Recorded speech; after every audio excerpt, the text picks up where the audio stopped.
Let's go over what is the 1 meal a day diet, the Omad diet. Pretty much just what it sounds like. You're only eating 1 meal a day. Okay, and one of the traditional or strict ways of doing it is where you fast for 23 hours and then you take in all your calories within a 1 hour eating window. That's how most people do it. But you'll see later on in this broadcast, I'm going to talk about a modified version of it, which I actually prefer, which I think is more of a long-term strategy. And generally when people do the Omad diet, a lot of people pretty much don't change the diet. That's what I like about it so much. A lot of people, if they don't want to change the diet, they still want to eat all their favorite foods, but they want to lose weight and reduce calories. They just eat 1 meal a day within a 1 hour eating window. And I think it's a reasonably good strategy. But I think you can run into trouble with it if you do it long term. And that's what we're going to talk about a lot within the video. But generally, the basic version of the Omad diet is you fast for 23 hours. Now you should be drinking a lot of liquids, right? You can drink any no-calorie type liquids like black coffee, green tea, herbal teas. I'm a big believer in drinking like Pellegrino mineral water because it's high in magnesium. You want to get a lot of magnesium within your diet, especially when you're fasting for, say, 23 hours. You want a little bit of sodium. So, let's move to the next slide, and this will all fall into place. Okay, let's first go over all the different benefits of only eating, 1 meal a day. And you're going to notice that a lot of the benefits have to do with intermittent fasting in general. I actually pulled this slide from my intermittent fasting course. I have a course. If you want to check it out, there's a link below it. So we're going to cover this slide here, but let's talk about specifically the benefits of the 1 meal a day diet. Well, obviously, benefit number one, just think when you're fasting for 23 hours, you're restricting calories, right? Most people can eat so much less food, even if they're eating all their favorite foods, if they only give themselves a 1 hour eating window. It's kind of interesting. It's funny. I had a client, literally, it's over, my kids are 20, so over 25 years ago, who I used to train, in my gym. I opened up my first personal training gym in 1989. I had this couple that would come to me. And it's interesting, the husband, I really liked him, really nice guy. He was going to a weight loss psychologist who actually put him on a diet where he can eat anything he wants only within a 1 hour eating window, which is really the Omad diet. And back then, I thought it was crazy. This is 25 years ago before I was really I started intermittent fasting with my wife about 10, 12 years ago. And I've been following all the research, and I actually love it. But back then, 25 years ago, I thought it was a crazy diet. Back then, I was eating multiple meals a day. That's what the science was indicating. I know it was a mistake, but that's the diet that I was on. And the fact that he was only eating 1 meal a day, I thought was crazy. But he actually lost 25 pounds in 6 months on the diet. And I couldn't get my head around it back then. But he would tell me funny stories. Him and his wife, would go to a restaurant. And as soon as the waitress or waiter would come to the table, he would say, okay, this is what I want. And you got to bring it out to be fast. He would order his appetizer, his main course, and his dessert all at once. And he would say, bring it to me right now. I want it all appetizer, main course, and dessert all at the same time. Because he wanted to make sure he can eat enough food within his 1 hour eating window. And it really, really worked for him. He did it for 6 months, lost 25 pounds. Unfortunately, he gained the weight back. So it may not have been such a great thing, but I wish I knew more about intermittent fasting back then. I could have really helped them, helped them with the diet. But that is one of the biggest benefits of only eating 1 meal a day, even if you're eating your favorite foods. Most people are going to consume so many less calories. The average person eats 5, 6, 7 times a day.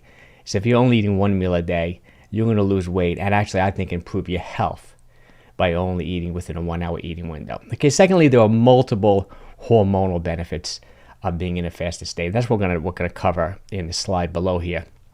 Obviously, when you're in a fasted state, insulin levels are low, right? Insulin is the storage hormone. So you're actually in a more of a fat-burning state when you're in a fasted state. And there's something called, there's multiple hormones going on here. There's something called the insulin-glucagon relationship. Like, for example, when you eat food, right, all the food that you're not burning right then, all the calories that you're not burning right then, those excess calories get stored away with the aid of insulin, right? Insulin is released by the pancreas to lower blood sugar, to store away, body fat and fat cells to help with protein synthesis, to store away carbohydrates, excess carbohydrates is in your muscles and your liver in the form of glycogen, right? But when you're fasting and insulin levels are low, right, the inverse hormone, glucagon, goes up.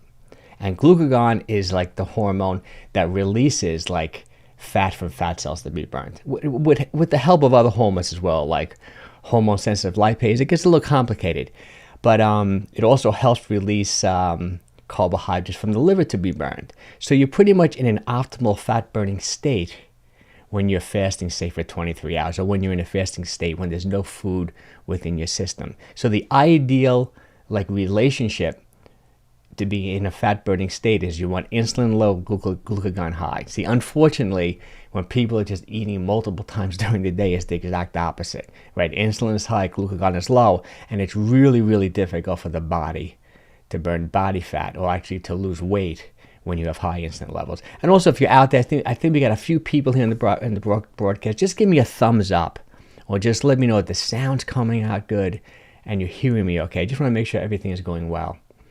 Okay, let's keep going. Okay, now the other thing that, one of the other benefits of the Omad diet is that since you're fasting for 23 hours, it's going to increase your insulin sensitivity. And that's something that you want. For example, so many people, I was just listening to a podcast today with Dr. 𝙒𝘼𝙏𝙏 Gundry. He wrote The Plant Paradox. He has a new book that just came out called The Energy Paradox. I didn't read that book yet, but I plan on it. I read all of his other books.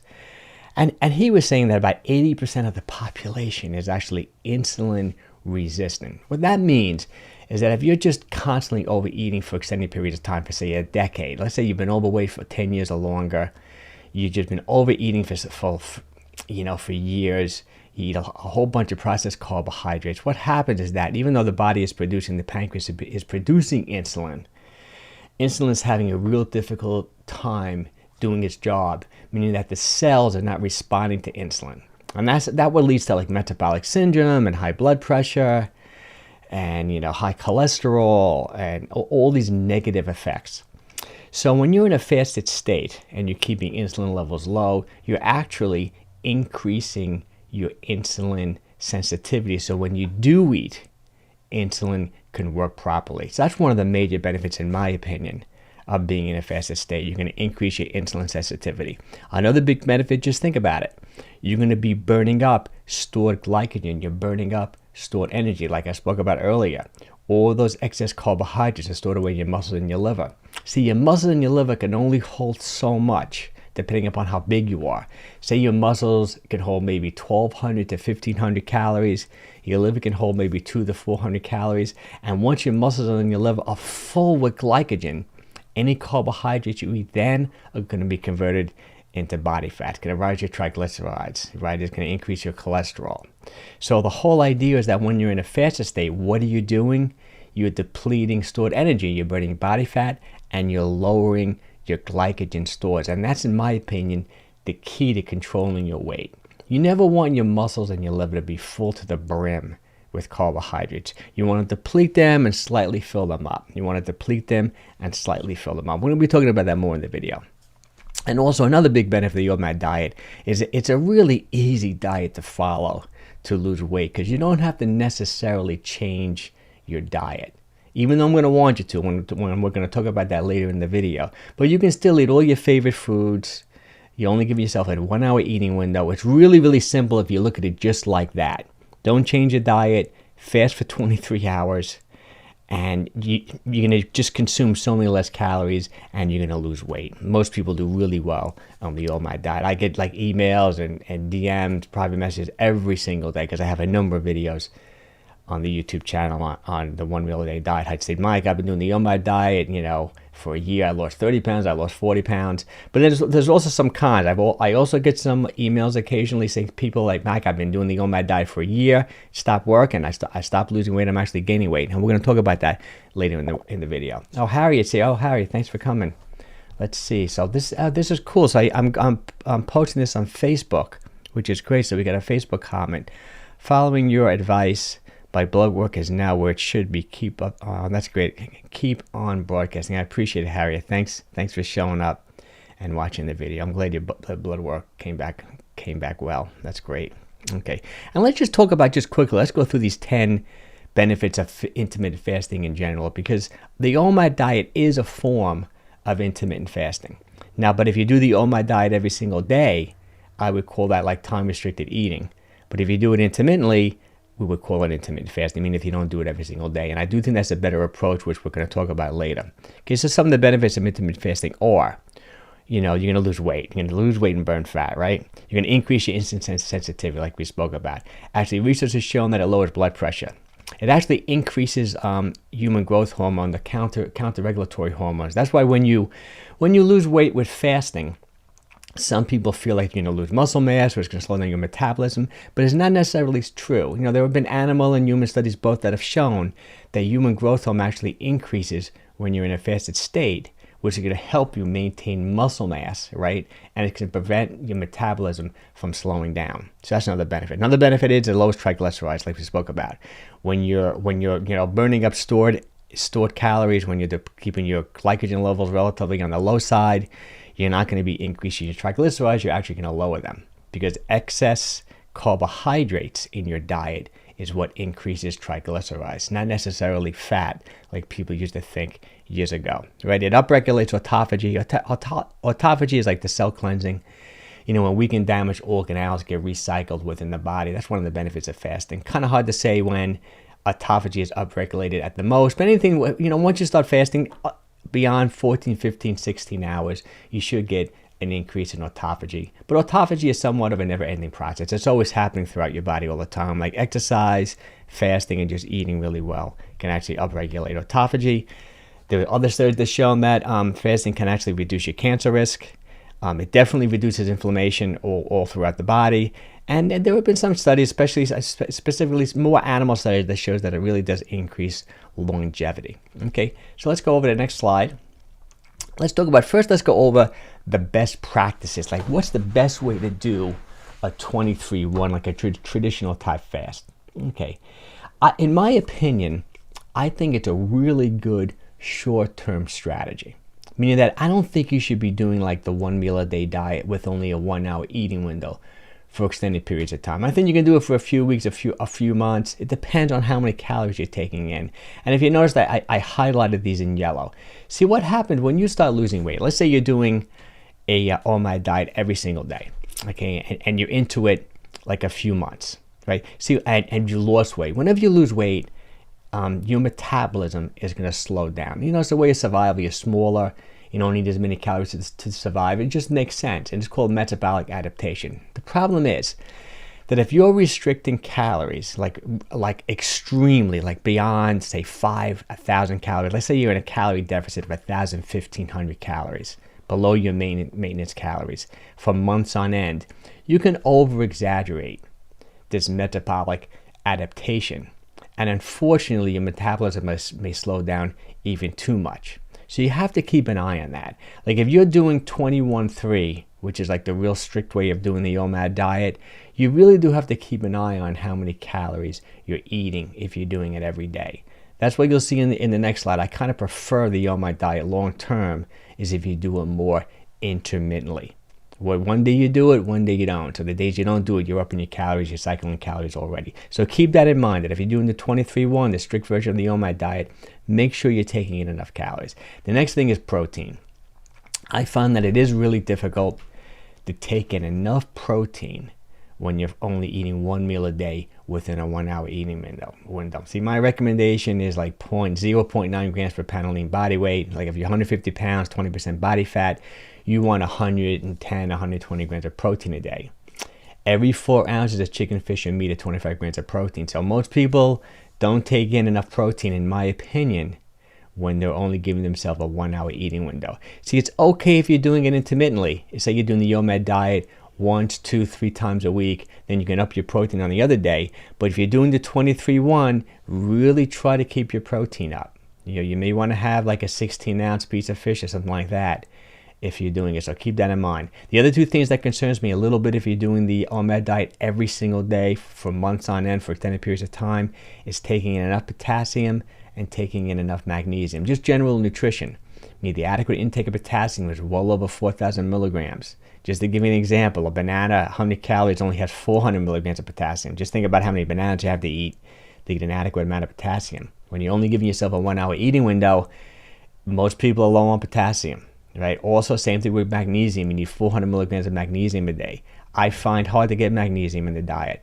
Most people, when they only eat a 1 hour eating window, I find them to be generally low on magnesium. So I just don't want people to get malnourished if you're doing a strict OMAD diet. Like I said, let's see what Angie got. Let's see what we got here. Okay, I'm 5 feet 3 inches, weigh 185 pounds, 30 years old.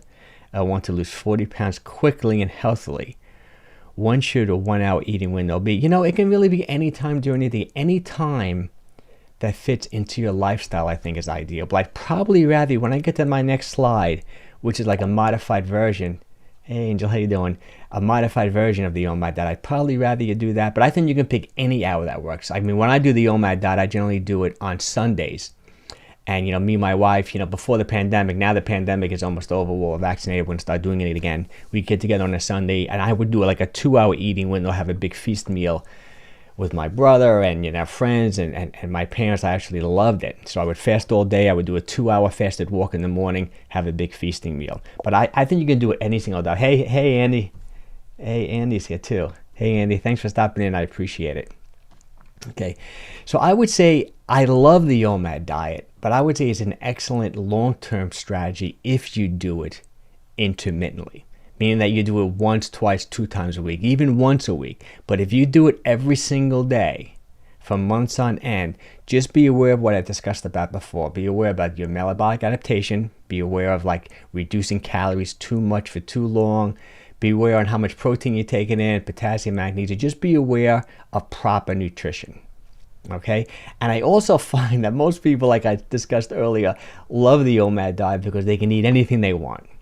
And you couldn't do that. I mean, for some people, the most important thing is to lose the weight. But I do think you will do so much better if you do like a low-carb, whole-food, natural diet, which is my favorite diet. Everything just works better when you're eating whole, natural foods as opposed to just eating anything you want, right? You want to eliminate those processed foods. We all know that the diet will work better if you're eating good, healthy foods.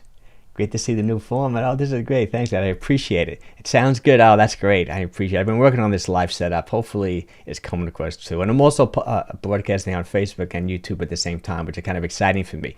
We'll see how that goes. Great. Okay, let's go to the next slide. Let's see what we got. Okay, see, this is probably my favorite version of the OMAD diet, which is a more modified version. And I think this actually could be a really good long-term strategy. Like, for example, you always see people, I always bring up Dr. Stephen Gundry because I like him. I love all his books. Like, he does the OMAD diet seasonally. Like, he does in the wintertime, 5 days a week. Him and his wife only eat 1 meal a day. But I think they do it a little bit more like this. So this is my favorite version of the OMAD diet. Like, for example, instead of doing a 23-hour fast and taking in all your calories in only a 1 hour eating window, I think you can easily do a 22-hour fast and then kind of take in one small meal that always has protein in it and then have one large meal.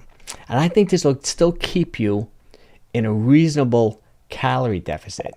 And either you can do this intermittently, thanks Angela, either you can do this intermittently, or I think you can get away with doing this long term.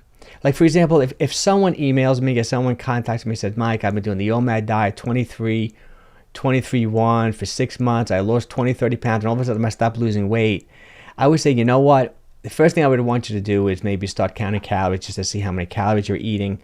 I would want to make sure you're getting enough good nutrition, and I would probably suggest that if you like the OMAD format, either do it intermittently or try to do 1.5 meals. And this is my favorite format if you look here. So get 22-hour fast, 2 hour eating window, one small meal with one big meal. So for example, I want to give you an example of what I think would be a good idea of a small meal. So I'm having a little smoked salmon here.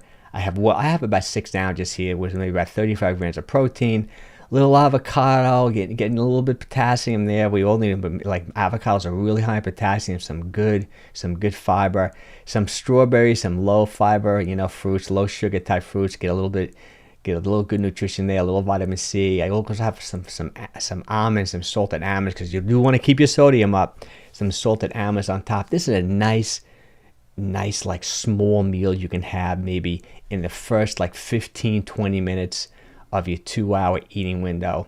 Then you wait an hour and a half, and then your last half hour you have your nice big main meal. And this is, once again, I think this is I think this is 𝙒𝘼𝙏𝙏. I think my wife made this a few weeks ago, but this is a big piece for me This is almost about 16 ounces, probably 2 8 ounces. I'm getting a good 100 grams of protein right here. We got roasted cauliflower with some turmeric and everything. I love turmeric and curry type spices, and some string beans. And I think this is a reasonable amount of calories. If you're eating like this is a diet you can do long term. Plus, you can still do this intermittently. Like, I love the idea of doing the Omad diet, say 5 days during the week, take the weekends off. Or you just do it like I do it. See, my favorite intermittent fasting strategies is just changing your strategy from day to day, so you're actually cycling your calories. And that's pretty much how I do it. Like, for example, on Monday, I might do an 18-6. I might fast for 18 hours, taking all my calories within a 6-hour eating window. Say on a Tuesday, say Tuesday is a really hard workout day for me, where I'm going to the gym. I'm going to be doing some hard resistance training. I may only fast for, say, 14 hours that day. I might do like a protein shake or something pre-workout, which will break my fast around noon. And I may only fast, say, 14 hours that particular day. That's like an up-calorie day, kind of boosts my metabolism. But then Wednesday, I may do an Omad day. I may do a day like this where I'm fasting all day. I do a fasted walk that day. It's an easy workout day for me. Fast for 22 hours. First, I have a nice light snack with a reasonable amount of protein. Then I have a big meal. Then Thursday, I may go back to like an 18-6. Friday, I might do a 16-8. Saturday, I may just eat normally on a Saturday. Who knows? And then Sunday, I may do another Omad day. I think that's the key to intermittent fasting. See, you have to... I'm going to do a video, because I was thinking about it today when I was walking, like putting the intermittent back into intermittent fasting. Because I do find that you can do incredibly well doing these fasting strategies every single day, but I do get a lot of DMs, and I do get a lot of emails and a lot of comments saying that, Mike, I've been fasting, but it stopped working. Or, it's important to cycle your calories, like eating some more calories some day, less calories other days. And it's also important just to make sure you're getting in proper nutrition. And I find the areas that people are lacking in is definitely protein, like people not taking enough protein, and then magnesium and potassium. It's hard getting in these vitamins, minerals, and nutrients if you're always like just eating one meal a day within a 1 hour eating window. Or let's say you're always doing like a 20-hour, 18-hour fast. Okay, let me get another question here. Let's see what Peter got to say. Okay, Peter. Okay, why is it so easy to gain the pounds and so hard to lose them, Mike? So glad. Yeah, I know. It's definitely easier gaining them than losing them. But I have to say, once you do lose the weight, you got to figure out a way to do it. And I love intermittent fasting and whole natural food eating, low carbohydrate diet. That's my favorite diet. But once you do get there, then it's a lot easier, in my opinion, to maintain the weight loss. It's just the hard thing is just doing it. I know it's so easy gaining it. And I even in my last video, I talked about how there are other diets that work. I mean, this is my favorite diet: intermittent fasting, going through periods when there's no food in your system, so you're dipping into stored energy, you're increasing your insulin sensitivity. It's so healthy for you. And I love the low carb approach and the whole natural foods. But other diets can work too. I mean, like I talked about this before. When I was in my 20s and 30s, I really ate more of a traditional bodybuilding diet. When I was eating high carb, low fat, I always kept my protein up, and that worked for me. The difference between then and now, when I'm eating like low carb, is that first of all, I was always hungry back then. Plus, I was just lifting weights like 2 hours every single day, so I was burning up those carbohydrates. And actually, my blood work was good back then, but not as good as it is now. Now that I'm eating low carb, and when I say high fat, I don't chase fat. I mean, I don't put butter on my steak and put fats in my coffees. I just eat whole natural foods. Like I eat avocados, I eat whole eggs, right? I eat meats, I eat salmon, I eat steak that has fat in it. So when I calculate my macronutrients, most of my calories are coming from fat, but it's really just a whole natural food diet. And my blood work is much better eating a low carb. I think the low carb diet is a healthier diet. Let's see. Yeah, is hot yoga beneficial? I don't know if it's beneficial for weight loss. I mean, I think those heat shock proteins. I think hot yoga is a good thing to do. But the only reason why you might be losing more weight from doing hot yoga is that you're just sweating like crazy and you're losing a ton of water weight. It's amazing how much. I mean, my weight can vary 5 pounds a day. If I did a really hard aerobic session and lift a lot of weights and I'm sweating like crazy on a hot day, I can easily lose 5 pounds of water. Plus, glycogen storage also helps you helps control water weight. For example, when you store away excess carbohydrates in the form of glycogen, there's like a 4-to-1 ratio of water retention. So if you're holding like a couple thousand calories of carbohydrates, you're going to be 3 pounds heavier. So that's why when people first go on like a low carb diet, or maybe when someone does an OMAD diet for the first time and fasts for 23 hours and burns up all their glycogen stores, all the stored carbohydrates, they may have only lost an actual maybe like pound of carbs and a little bit of body fat, but they lost 3-4 pounds of water weight. That's why people freak out, when they when they break a fast, they eat a high carb meal, they wake up the next day, they're 3-4 pounds heavier, but it's all water weight. I did a popular video on that, on like how to gain 5 pounds overnight. People respond to that video all the time. Water weight, just think, to actually lose a pound, there's 3,500 calories.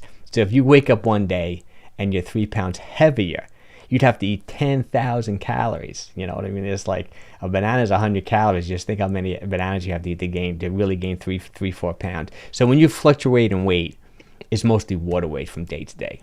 All right. Okay. Any other questions? Okay. So we went through this quick presentation about the OMAD diet. Any other questions you have about weight loss, about working out? I'm here. I allotted myself a good amount of time. I don't have a client now until 4 o'clock New York time. So any questions about anything? Where's everyone from? Everyone from like the New York area? Is everyone from all over the country? And sometimes the comments come in a little bit slow. It may take me like a minute to see your comment. And it seems like most of the comments are coming from YouTube. Let's see. Any other questions? I'm going to give it another minute just in case someone's typing in a question before I go. Also, I'd like to know, what do you think? I want to do these live broadcasts every single week. And I'm thinking about this time, maybe Thursday, maybe 3-4 o'clock, Eastern time, if this works for everyone. Let's see. Okay, we got a nice question here. Okay. When doing the OMAD, when is the best time to eat? Yeah, that's funny too. Angela asked the same question too. I would say there really is no best time. I would do it in the Bahamas. Oh, cool, from the Bahamas. That's great. I think whatever works for you. I mean, I know I did a video on early, they call it early time restricted eating. There are some studies that show that there might be a little bit more benefit to eating first thing in the morning and then fasting for the rest of the day. But I find, just for like, for my lifestyle and most people, I want to eat dinner with Queens. Hey, Queens, New York. It's funny, my wife's from Queens and her whole family's from Queens. That's great. We got some from Sweden. Whoa, Sweden, that's great. Cool. There might be a little bit more benefit of maybe eating first thing in the morning. Some people, like Dr. Panda, I read all his research too. He always talks about circadian rhythms. Circadian rhythms is like your own body's internal clock. And some people do feel like you wake up in the morning, cortisol levels are a little high. You want the sunlight to hit your eyes. You want to eat. But I don't think there's really much difference. I would pick an eating window that just works. Like I want to eat dinner with my wife and kids at night, even if I'm only doing the OMAD. Like Sunday, I'm doing the OMAD, with my brother and my parents, and we're having like a 2-hour feast. So I would do it wherever it fits into your lifestyle. Oh, the live broadcast is awesome, Angela. I really appreciate it. That's great. I'm glad you're tuning in. I think we got about 10, 15 people in the room, which is really exciting for me. I want to hopefully build this up. Yeah, if anyone else that has any question about OMAD, you can quickly share the video. I think also, too, if you give it a thumbs up, YouTube will show it to more people. It's so hard figuring out this YouTube algorithm. I must have over 400 videos on YouTube, all about intermittent fasting, weight loss, and fitness, but it's really hard to get the word out for people to find my channel. So if you can share this with anyone, I really would appreciate it. All right. It's so exciting when you think about it. People from Sweden are here. We got Queens. We got the Bahamas. It's really cool. People from all over the country and all over the world, show for these live videos. So any other questions? Anything else about intermittent fasting? Anything else about just exercise, working out, losing weight? Any nutrition questions? Okay, let's see what we got. Okay. I fast during the day and eat between 5 and 6 p.m. Whenever I incorporate a 3-mile jog twice a week. So trying to find the best time. Yeah, no, I think that's a great way to do it. I mean, eating between 5 to 6 p.m. I don't know if you're eating, eating dinner with your family. I think that's a wonderful way to do it. And then when you're running the 3 miles twice a week. I think 3 miles actually is a good distance too. Actually, my son, both of my kids are incredible runners. My son's a college runner. He's a mid-distance runner. He runs like 70, 80 miles a week. He's a wild man. He's running too much, I think, but that's what the college coach wants him to do. My daughter is also the president of the track team in her college as well. Both my kids are great runners. I love running. I got a bad knee though, so I do more of a low impact type stuff. I had a knee operation about 10 years ago that just didn't go too well. And so, but I work around it. I do a lot of other things. I can do the elliptical and the Stairmaster, but running's kind of rough on my knee. But I walk 2 hours. I don't know if you caught my last live video, but I'm a big believer in like 2 types of like cardio aerobic type of quick. Oh wow, some athletic kids. Oh yeah, thanks. Yeah, my kids are real athletes, which is great, and I love it. I love watching them run at these meets. It's the best. I have my 2 favorite type of aerobic workouts. I like that long, easy, like the base building where you take like 1 or 2 hour walks where you don't let your heart rate go up too high, like you're in your fat burning zone.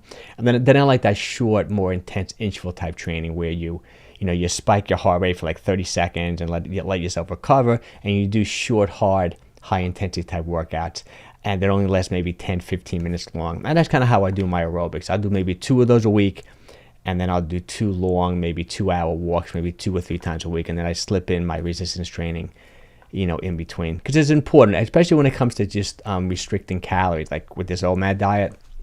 It really is important to do some type of resistance training to maintain muscle mass, because you will, whenever you're losing weight, there is a tendency to not only lose body fat, to lose muscle mass. But actually, fasting is probably better than just restricting calories due to those counter-regulatory hormones I talked about in that second slide, like human growth hormone. When you're in a fasted state, human growth hormone goes up, which helps maintain muscle mass.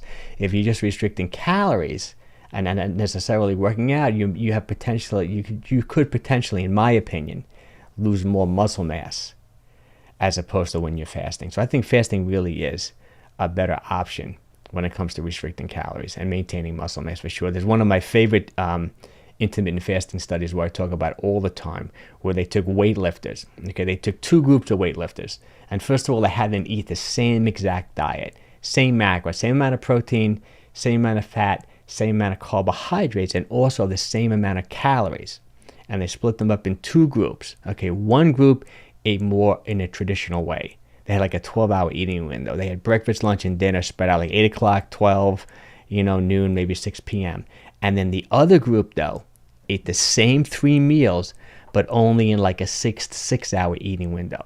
So say, for example, they broke their fast 2 o'clock, then they ate at like 4 o'clock and 6 o'clock. And the group that restricted their eating window, the weightlifters, actually lost more body fat, improved their blood work. It really was amazing. So even though intermittent fasting and the Omad diet, one of the big benefits is restricting calories, there is some science out there and some research saying that even if you don't restrict calories, but just limit your eating to a smaller eating window, you can actually burn body fat, which is really cool. Okay, let's see what we got here. Hey, Mike, I'm doing Omad along with keto, and every day 5 kilogram exercise. Oh, that sounds pretty good. The keto with you definitely must be burning a lot of body fat doing the keto. People, I'm sure people here are familiar with the keto diet. Keto diet just means that you're eating like a relatively pretty high fat diet, keeping protein a little bit on the low side and very, very low carbohydrates, so you're in a state of ketosis. I mean, for example, when the liver is really low on carbohydrates, it's going to convert body fat into ketone bodies like beta-hydroxybutyrate, and then you become like a fat burner. Like the brain loved burning ketones, so you become a fat burning machine, people say. So keto diet's kind of cool. I think also the keto diet, I think it's a great short-term strategy or intermittent strategy. But in my opinion, like long-term keto, like people who are going to keto for like a year or 2 straight, I would want them to increase their protein a little bit. I know like true keto people don't like to eat too much protein because it can pop you out of ketosis. But if you're working out a lot and all that, I would every now and then I would just make sure you're eating enough protein. That's just my own personal opinion. Okay, what else we got here? Between jogging and walking, do you think it's, well, that's the thing. 5 kilograms exercise with jogging and walking. So I did a really cool video on jogging and walking. I would mix it up. I think if you're walking at those comfortable levels, see, it's very interesting about walking. When you're walking and your heart rate is low, you're actually burning a greater percentage of fat calories because you're using those slow twitch muscle slow twitch muscle cells, which are very oxidative. They burn fat and oxygen. When you start running and you start sprinting, you're going into the type 1 and type 2 fibers, and you're burning more carbohydrates. So if you're walking just like at a relatively comfortable level, I don't think you're overdoing it. But if you're aggressively, really doing 10Ks and running, consistently like 6 miles a day, you got to be careful. I mean, I'm sure you're a fat burner because you're on the keto diet, but just make sure you're taking enough protein and just see how you feel. I would do that. Any other questions, guys, gals? Yeah, we've been going about 38 minutes. We still got a few people in the room. Anything else? Any other workout questions? Anything else before I go? I want to give it another minute because it seems like sometimes it takes a minute or two before the comments come in. And Omar, where are you from, Omar? All right, favorite comments. All right, I guess that's it. Well, hey, I really appreciate everyone tuning in. Let me see, Omar. Thanks a lot. Oh, thanks, Omar. No, I appreciate you showing up, Omar. That's great. All right, any other questions? All right, well, I really appreciate everyone showing up, and I really appreciate all the support on my channel. So take care, have a wonderful day, and I think I'm going to stick with this time. Also, okay, so let's Peter. Peter's got another question here. Okay. As you said, the most controlled eating or diet can work, but it's finding the diet to suit your overall goal. For example, I'm trying to build muscle and lose weight. Yes, no, I totally agree, Peter. I would say for sure, though, I would say one of the key elements, no matter what diet you do, in my opinion, is to make sure you're eating enough protein. I like that equation, 0.9 grams per pound of lean body weight, somewhere around there, because it has the highest stomach factor. Plus, if you're working out and you're active, you want the protein. And then finding a diet that works for you. And I would say the only diet that in my opinion, that will never work is like the traditional American diet, where you're eating high levels of like processed carbohydrates with fats together. That's a diet that's just never going to work when you're eating all those trigger foods, right? You're eating like potato chips, cookies, cakes. I always talk about this. That's the one diet that will never work. Even if you're restricting calories, but you're eating garbage, you're eating like you eat a sleeve of Oreo cookies, you want another sleeve. You eat a bag of potato chips, you want another bag of potato chips.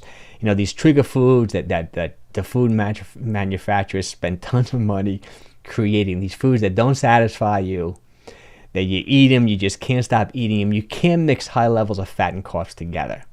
And you can use all different types of diets, whether you're a vegetarian or you're a carnivore or a keto. You can get away with that, but the only diet that, in my opinion, will never work is like a low protein, high fat, high carb diet together for all your snacks and meals. That you're gonna have a hard time, losing weight doing that. I'm like, okay, Mike, you're the best, and I will tune in again. So thanks. Oh, thank you so much, Pete. I really appreciate it. I appreciate you showing up. All right. So let's wrap it up. I appreciate everyone coming. I love how this went today. Take care and look for. I'm probably gonna do another live broadcast, same time next Thursday. And let me know if this time doesn't work for everyone. I can maybe do it a little bit early or a little bit later. Okay. Take care, everyone. I really appreciate you tuning in. Thanks for everything.